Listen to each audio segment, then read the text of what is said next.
Once upon a midnight dreary, while I pondered, weak and weary, over many a quaint and curious volume of forgotten lore, while I nodded, nearly napping, suddenly there came a tapping, as of someone gently rapping at my chamber door.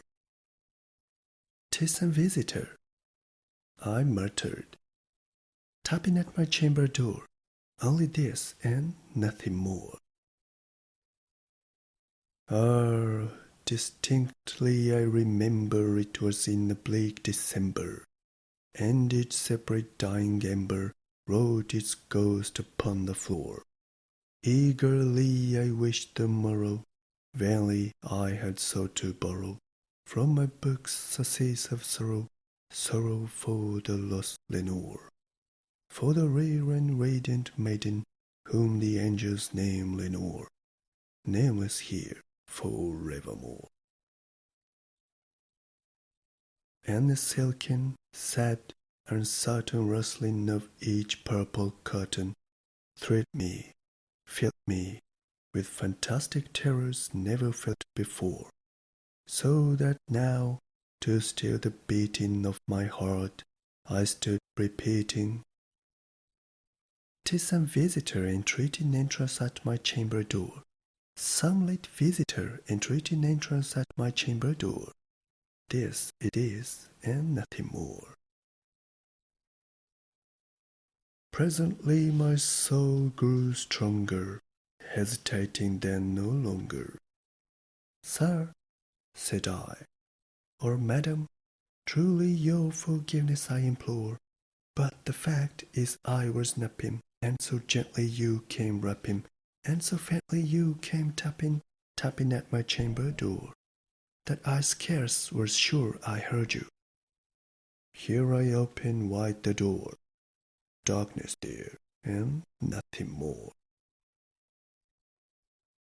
Deep into the darkness peering, long I stood there wondering, fearing, doubting, dreaming dreams no mortal ever dared to dream before.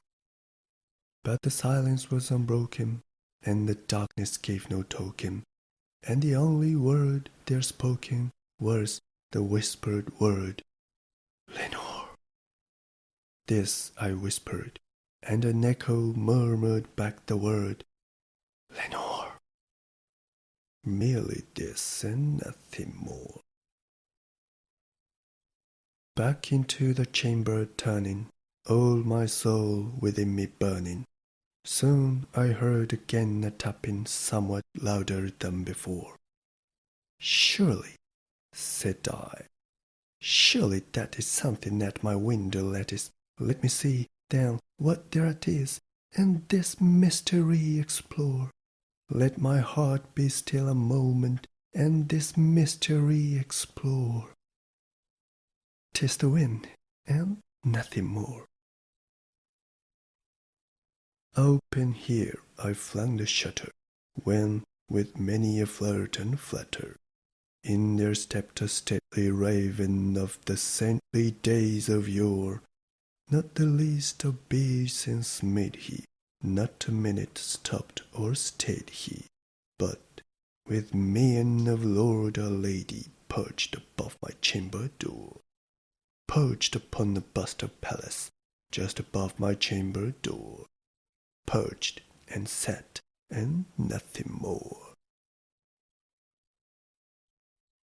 Then this ebony bird, beguiling my sad fancy into smiling, by the grave and stern decorum of the countenance it wore, "Though thy crest be shorn and shaven, thou," I said, "art sure no craven, ghastly grim and ancient raven wandering from the nightly shore.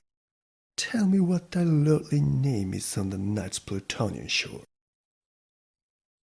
Quoth the raven, "Nevermore."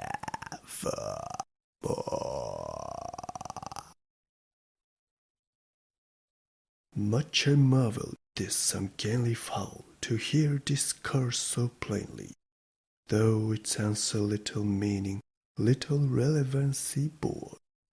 for we cannot help agreeing that no living human being ever yet was blessed with seeing bird above his chamber door, bird or beast upon a sculptured bust above his chamber door, with such name as Nevermore. But the raven, sitting lonely on the placid bust, spoke only that one word, as if his soul in that one word he did outpour. Nothing farther than he uttered, not a feather than he fluttered, till I scarcely more than muttered, "Other friends have flown before, on the morrow he will leave me, as my hopes have flown before." Then the bird said, "Nevermore."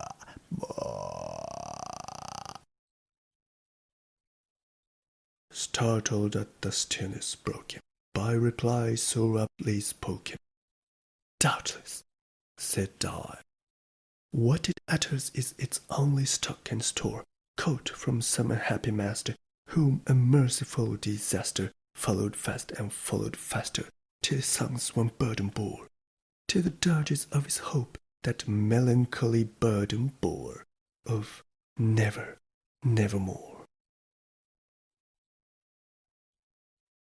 But the raven still beguiling my sad fancy into smiling, straight I wheeled a cushioned seat in front of bird and bust and door. Then upon the velvet sinking, I betook myself to linking fancy unto fancy, thinking what this ominous bird of yore, what this grim, ungainly, ghastly, gaunt, and ominous bird of yore meant in croaking "Nevermore."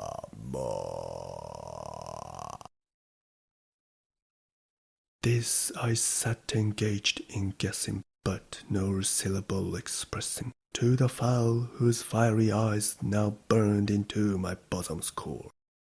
This and more I sat divining, with my head at ease reclining on the cushion's velvet lining that the lamplight gloated o'er, but whose velvet violet lining with the lamplight gloating o'er she shall press, nevermore.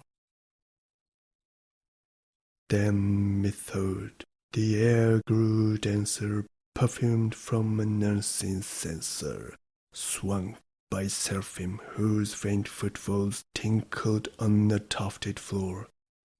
"Wretch!" I cried, "thy God hath lent thee, but these angels he hath sent thee, respite, and nepenthe from the memories of Lenore. Quaff this canapenthe, and forget this lost Lenore." Quoth the raven, "Nevermore."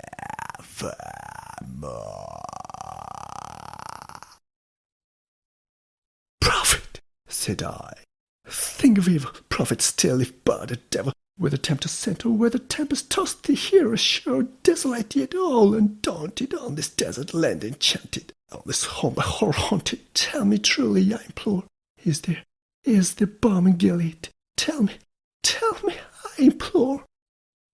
Quoth the raven, "Nevermore."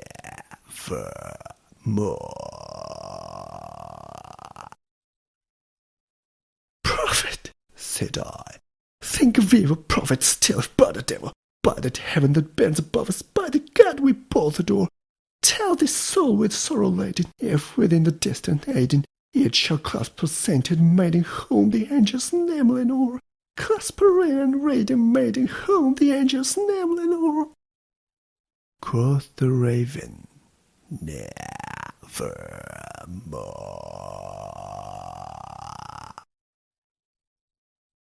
"Be the water sun departing, brother feet!" I shrieked, upstarting. "Get the bucket to the tempest, the night's plutonian shall live in the black plume as a token of that lie that soul hath spoken. Leave my loneliness broken, quit the bust above my door. Take that big from out my heart, and take that frown from off my door." Quoth the raven, "Nevermore."